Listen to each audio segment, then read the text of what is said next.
Welcome everyone to my YouTube channel. In today's video, we will learn about what is perception. Perception refers to our sensory experience of the world. It is the process of using our senses to become aware of objects, relationships. Point 1. It is through this experience that we gain information about the environment around us.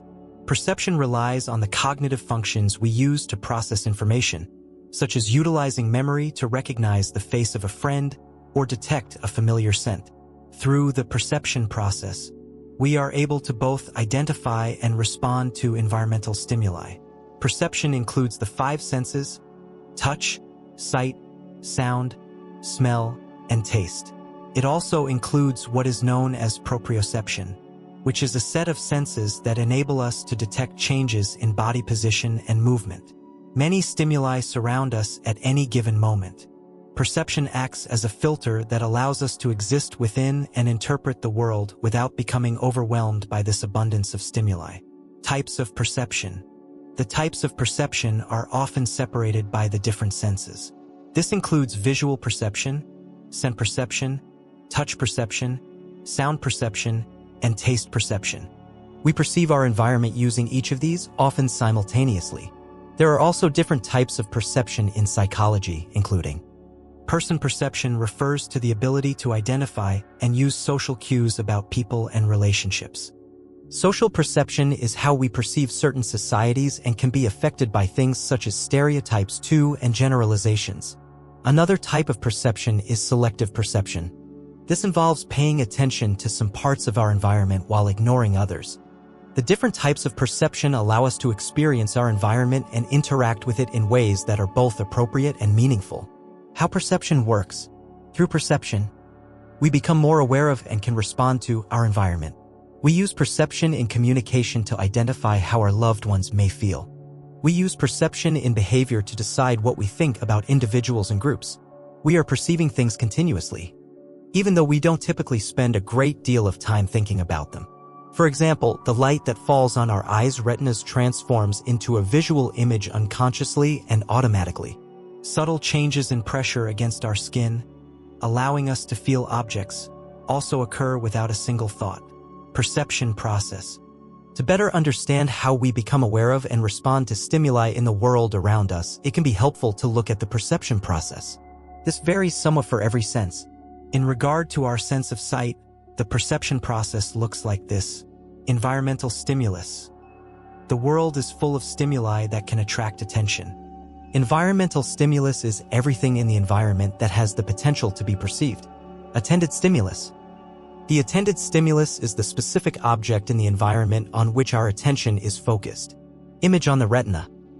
This part of the perception process involves light passing through the cornea and pupil onto the lens of the eye.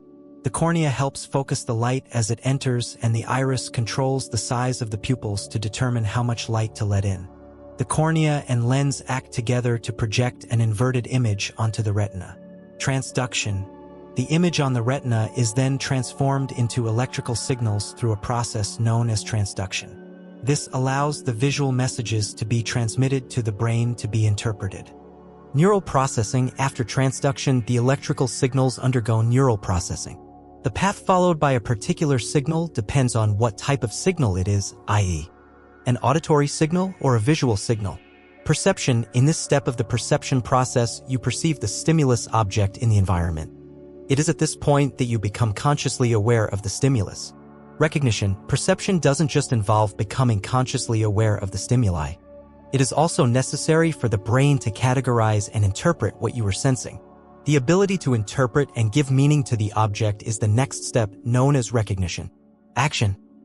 The action phase of the perception process involves some type of motor activity that occurs in response to the perceived stimulus. This might involve a major action, like running toward a person in distress. It can also involve doing something as subtle as blinking your eyes in response to a puff of dust blowing through the air. Think of all the things you perceive on a daily basis.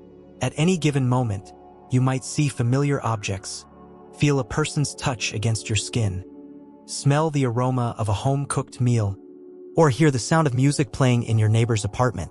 All of these help make up your conscious experience and allow you to interact with the people and objects around you. Recap of the perception process. Environmental stimulus. Attended stimulus, image on the retina, transduction, neural processing, perception, recognition, action, factors influencing perception. What makes perception somewhat complex is that we don't all perceive things the same way. One person may perceive a dog jumping on them as a threat, while another person may perceive this action as the pup just being excited to see them. Our perceptions of people and things are shaped by our prior experiences, our interests, and how carefully we process information. Point 3. This can cause one person to perceive the exact same person or situation differently than someone else. Perception can also be affected by our personality.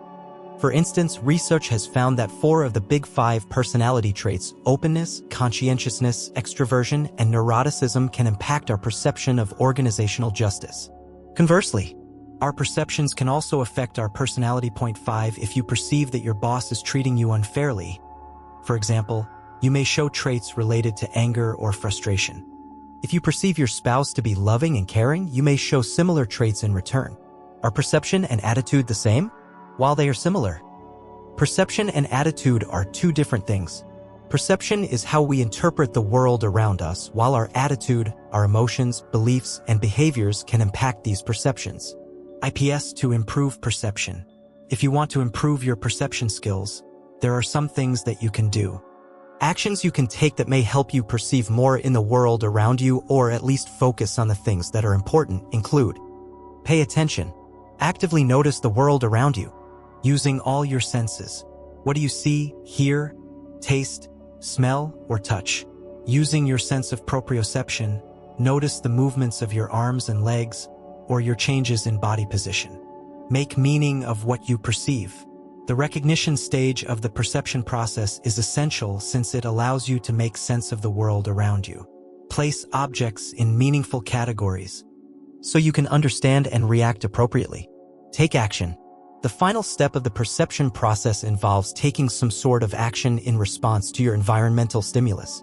This could involve a variety of actions, such as stopping to smell the flower you see on the side of the road, incorporating more of your senses. Potential pitfalls of perception. The perception process does not always go smoothly, and there are a number of things that may interfere with our ability to interpret and respond to our environment. One is having a disorder that impacts perception. Perceptual disorders are cognitive conditions marked by an impaired ability to perceive objects or concepts. Some disorders that may affect perception include spatial neglect syndromes, which involve not attending to stimuli on one side of the body. Prosopagnosia, also called face blindness, is a disorder that makes it difficult to recognize faces. Aphantasia, a condition characterized by an inability to visualize things in your mind. Schizophrenia, which is marked by abnormal perceptions of reality. Some of these conditions may be influenced by genetics, while others result from stroke or brain injury. Perception can also be negatively affected by certain factors. For instance, one study found that when people viewed images of others, they perceived individuals with nasal deformities as having less satisfactory personality traits. Point 8. So, factors such as this can potentially affect personality perception. History of perception. Interest in perception dates back to the time of ancient Greek philosophers who were interested in how people know the world and gain understanding. As psychology emerged as a science separate from philosophy, researchers became interested in understanding how different aspects of perception worked, particularly the perception of color. In addition to understanding basic physiological processes, psychologists were also interested in understanding how the mind interprets and organizes these perceptions. Gestalt psychologists proposed a holistic approach, suggesting that the sum equals more than the sum of its parts. Cognitive psychologists have also worked to understand how motivations and expectations can play a role in the process of perception. As time progresses, researchers continue to investigate perception on the neural level. They also look at how injury, conditions, and substances might affect perception. Goodbye and see you in the next videos. I'm Mr. Cognitive Quest.